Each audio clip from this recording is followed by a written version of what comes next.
Assalamualaikum warahmatullahi wabarakatuh. Alhamdulillahirabbil alamin. Allahumma sholli ala Muhammad wa ala alihi wa sahbihi ajmain. Asyhadu alla ilaha illallah wa asyhadu anna Muhammadan abduhu wa rasuluh. Perkenalkan, nama saya Najlah Rokacalanti dari kelas Non-Expert akan mempresentasikan MSP Personal Project saya yang berjudul Penguasaan Huruf Hiragana melalui Media Flashcard. Latar belakang saya memilih proyek ini adalah bahasa Jepang merupakan bahasa yang ingin saya pelajari dari dulu. Hal ini didasari karena ketertarikan saya untuk bersekolah di sana. Mempelajari bahasa Jepang akan lebih mudah jika menguasai huruf-hurufnya terlebih dahulu. Akan tetapi, bukan suatu hal yang mudah untuk menguasai huruf-huruf Jepang dikarenakan ada banyak jenis. Ada 3 jenis huruf Jepang, yaitu hiragana, katakana, dan kanji. Sebagai pemula, saya akan menguasai terlebih dahulu huruf hiragana sebagai huruf asli Jepang. Saya menggunakan media flashcard untuk menguasai huruf hiragana ini. Flashcard adalah salah satu media pembelajaran yang dapat memudahkan mempelajari sesuatu secara visual. Identifikasi inovasi dari proyek ini adalah: yang pertama, apakah flashcard dapat membantu penulis untuk menguasai huruf hiragana? Yang kedua, apakah penulis mampu membaca kalimat sederhana bahasa Jepang yang tersusun dari huruf-huruf hiragana? Tujuan inovasi dari proyek ini adalah: yang pertama, mampu menguasai huruf hiragana dengan bantuan media flashcard. Yang kedua, mampu membaca kalimat sederhana bahasa Jepang yang tersusun dari huruf-huruf hiragana. Alat dan bahan yang digunakan untuk membuat flashcard: untuk alatnya ada gunting, cutter, pensil, dan spidol. Dan untuk bahannya ada kertas karton dan laminating. Sekarang saya akan menjelaskan bagaimana cara membuat flashcard. Pertama-tama, saya mencari referensi buku-buku Jepang yang isinya tentang mempelajari bahasa Jepang, yang di dalam buku tersebut ada tentang huruf hiragana.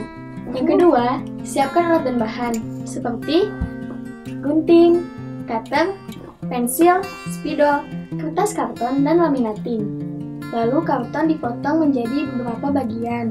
Kemudian saya menyalin huruf hiragana dari buku Jepang tersebut di atas karton. Untuk mempermudah mengingat, saya mengkategorikan berdasarkan jenis vokal dan turunannya dengan flashcard yang berbeda warna.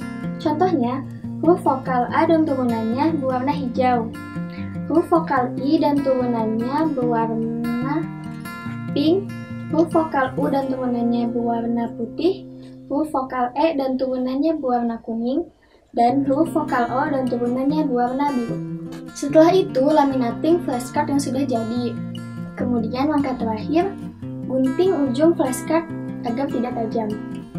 Sekarang saya akan menjelaskan jadwal kerja saya. Pada tanggal 18 Januari 2020, pencarian referensi. Pada tanggal 30 Januari sampai 2 Februari 2020, membuat flashcard. Pada tanggal 3 Februari sampai tanggal 18 Mei 2020, membaca, menghafalkan, dan menulis huruf hiragana. Pada tanggal 19 Mei 2020, dites oleh orang tua untuk membaca huruf hiragana dengan media flashcard. Pada tanggal 20 Mei 2020, membaca kalimat sederhana bahasa Jepang yang tersusun dari huruf-huruf hiragana. Dasar inovasi dari proyek ini adalah huruf hiragana disebut juga sebagai huruf perempuan, karena pada masa lalu huruf hiragana ditemukan oleh perempuan. Hal ini bisa dilihat juga dari bentuknya. Huruf hiragana memiliki lekuk halus yang mirip dengan karakteristik perempuan. Huruf hiragana merupakan huruf pertama yang dikenal oleh orang Jepang. Huruf hiragana merupakan bentuk penyederhanaan dari huruf kanji. Huruf hiragana ada yang disebut 2 tanda, yaitu dakuten dan handakuten. Tanda dakuten bentuknya seperti 2 tanda kutip atau bisa disebut tenten. Dan tanda handakuten bentuknya seperti bulatan kecil atau bisa disebut mori. Dalam huruf hiragana ada juga yang disebut huruf yon. Huruf yon ditulis dengan menambahkan ya, yuyo dengan berukuran kecil setelah huruf hiragana. Flashcard ditemukan oleh Glendoman, seorang ahli bedah yang berasal dari Philadelphia, Pennsylvania.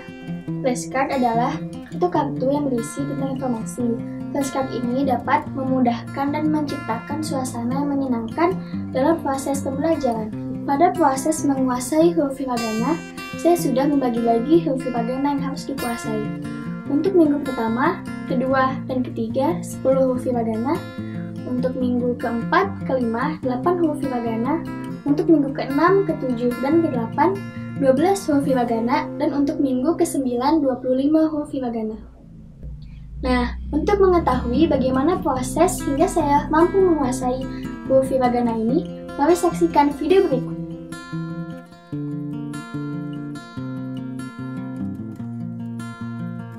Oke, bismillahirrahmanirrahim. Hari ini kita akan memulai tes flashcard hiragana. Siap, Haruka? Siap, insya Allah. 1, 2, 3. Pi, ya, sa, be, mi, u,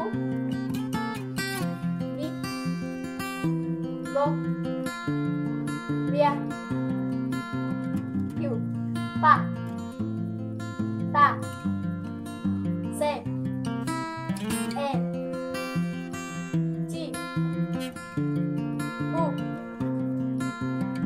di, bu, yo, cho, za, va, ho, pe, ki, me, mu, shi, su, rio. Oke, well done.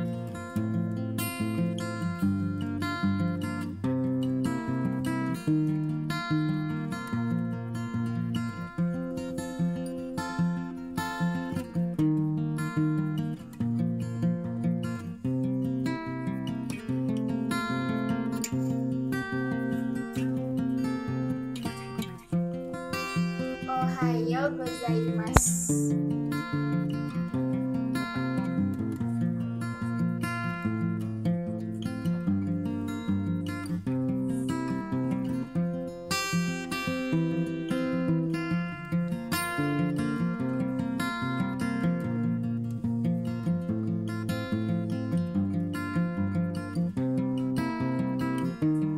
Watashi no namae wa Haruka desu.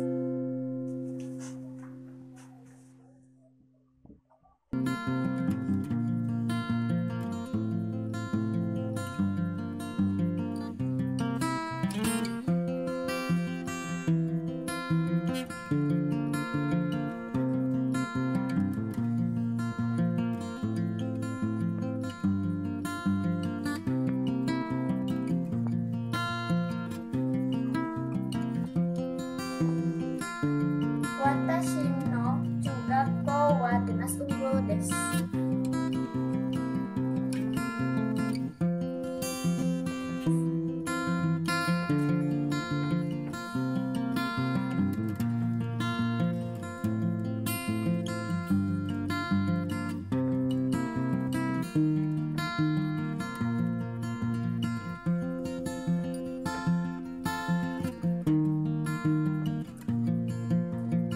Yashin wa ishani narimasu. Berdasarkan proyek yang telah dilakukan, dapat ditarik kesimpulan. Yang pertama, penggunaan flashcard sangat membantu penulis untuk menguasai huruf hiragana. Yang kedua, menguasai huruf hiragana terlebih dahulu akan memudahkan dalam membaca kalimat sederhana bahasa Jepang. Terima kasih atas perhatiannya. Mohon maaf bila ada kesalahan. Wassalamualaikum warahmatullahi wabarakatuh. Oke, bismillahirrahmanirrahim. Assalamualaikum warahmatullahi wabarakatuh. Nama saya Taufik Hidayat, ayahnya Haruka. Terkait dengan tugas Haruka membuat flashcard untuk memahami bahasa Jepang, itu memang sesuai dengan keinginan Haruka. Haruka punya niat atau keinginan untuk melanjutkan studi S1 ya, insya Allah ke Jepang. Jadi itulah alasan kenapa Haruka memilih skill untuk tugas ini. Pada intinya setelah saya lihat antusias Haruka untuk mengerjakan dan menyelesaikan tugas ini cukup baik, malah dibilang sangat baik. Skill untuk mengingat atau memorize hiragana, salah satu dari karakter bahasa Jepang, sudah dikuasai dengan cukup baik. Semoga apa yang dicita-citakan Haruka untuk melanjutkan studi ke Jepang bisa terlaksana dengan baik, dan saya bundanya juga kakaknya sangat mendukung apa yang dicita-citakan oleh Haruka. Itu saja mungkin dari saya. Terima kasih. Wassalamualaikum warahmatullahi wabarakatuh.